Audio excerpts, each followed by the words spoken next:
Guys, it was an interesting night. You know, Dan Hardy mentioned that it was the longest fight card we have had. A lot of decisions, but a lot of entertaining fights as well. A lot of entertaining fights. And the thing I like about this card is some of the names we did not know before. You would now know. You'll be talking about those fighters on Monday. So I love the action pack. A lot of finishes in the prelim fights. And, you know, when you get into higher competition, people don't want to be finished. So it's hard to just knock everybody out and submit them. So it was some competitive fights, but we were treated.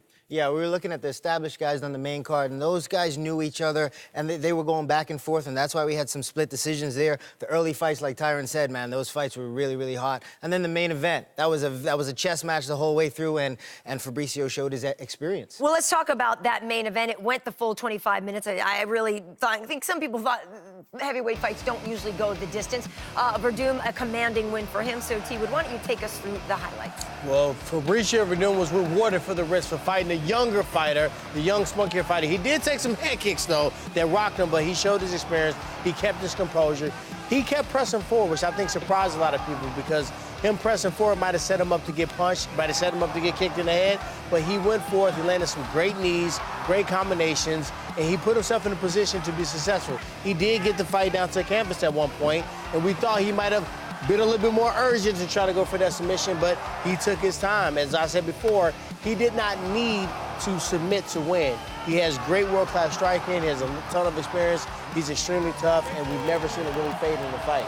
Yeah, but what he did in this fight early is he was putting the pressure on and coming forward, and he took away Marcin's ability to collect that data by just putting too much on him, because what you want to do when you want to collect data is you want to put some offense out, see the reactions. He didn't let Marcin do that. You look at the punch count numbers on this fight, and he just put too much on him for him to be able to do that. So great job by Fabrício Werdum. Yeah, the 23rd professional victory for Fabrício Werdum. I'm curious, Eve, what you make of the strategy tonight. We know working with Rafael Cordeiro, King's MMA, you know, the Muay Thai is on point. I took this man, Tyron Woodley, to King's. He can attest to what kind of training they do. It wasn't a good day for me either. No, it wasn't. But you learned a lot. But what did you make of the strategy of keeping it on the feet more than on the ground? You know, he was having success there. He never had any problems on the feet. There was a few times he got hit with some shots, but they weren't enough to take him out. And also with Marcin only throwing one-shot big kicks. He wasn't throwing combinations, and that was a good way for Fabrício to just take the shot and then counter back with some good punches. We see here, Fabrício comes in with combinations. Every time he's attacking, he's throwing multiple punches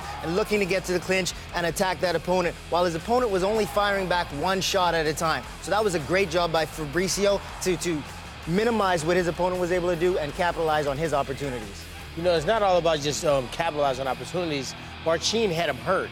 When you have someone hurt, especially when in a situation where you're the underdog, and this is a chance for you to really catapult yourself into contendership, you hurt somebody like Fabrício Werdum, a former champion, you better jump on him like white on rice.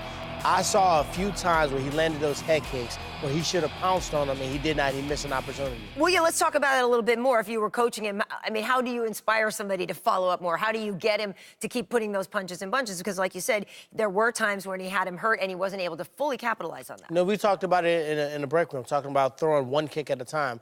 Not leading that kick with strikes before, not finishing with something afterwards. I think that when he had him hurt, maybe do the old Dan Henderson trick.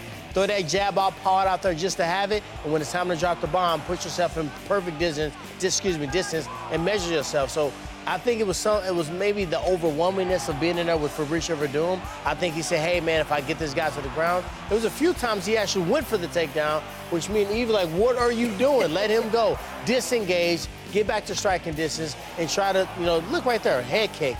That was a time right there where I would have stepped forward, 1-1-2, wait on your opportunity, maybe counter a strike, and go right back with a sharp right hand. Yeah, it's one of those situations where it's quantity over quantity. You know, he was throwing the minimum amount of shots that he could, but when you put a bunch of shots on a guy, he has to defend different things, and your brain starts to slow down. You're blocking a hook to the head, but then the straight right is coming, or the punch comes underneath that elbow. You want to give him a variety, and you want to give him a quantity in that variety so that you can create openings. Because we also have seen, you know, when Fabrício did lose his title to Stipe Miocic, his chin was out there. You know, I'm not going to lie, I'm screaming in the studio here, hands up, because Fabrício does have a tendency sometimes. He heard you. He tucked his chin right when you said that. You know, he does have his hands a little bit low, so the volume on Tybura's part could have been been successful for him. Especially on the break. You know, that's where he's been susceptible in the past, where he's on the octagon and he breaks away with his hands down. That's a very, very bad mistake. It cost him the world title.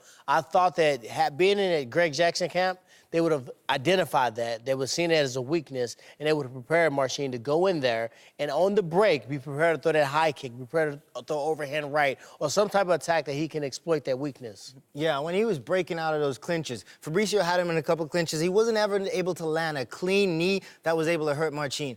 When Marcin was able to duck his head out, there was openings there. Fabrício's holding on to that clinch, and his hands are dropping as he escapes. As he comes out of that clinch, fire back and return fire at that point. You have opportunities there because your opponent's hands are down and his chin is exposed. Now, guys, we'll probably get into this a little bit more as we roll on with the show, but we know that Ngannou and Overeem are fighting. Do you think Fabricio's performance tonight, Eve, was good enough to put him in that first position for contender?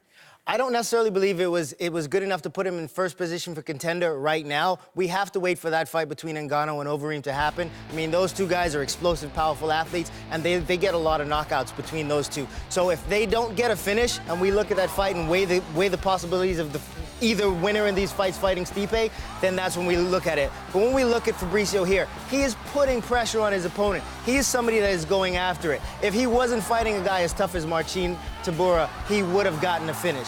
We got to give Tybura credit for staying in there, taking the punishment, but still trying to win, even though he should have done some other things to capitalize on the opportunities that he had. I think if Ngannou wins, he's getting a shot. Yeah. No matter if he Just wins. because he's fresh talent, Because too, he's right? fresh talent. He's a new face. It's a new matchup. It's so many rematches with these guys that if he wins, I believe he's going to go right into that spot. Now, if Overeem goes out there and he completely starches him, knocks him stiff, now we might see another fight with these two guys. So unless something crazy happened in that fight, I believe if Ngannou gets it, he's going to get the nod. Well, I do agree with you, though, Eve. Tybura showed a lot of grit in there tonight. And, you know, we always say you learn more from a loss. Going in there with a former champ, going 5 rounds is a great learning experience for him. No shame in the loss tonight.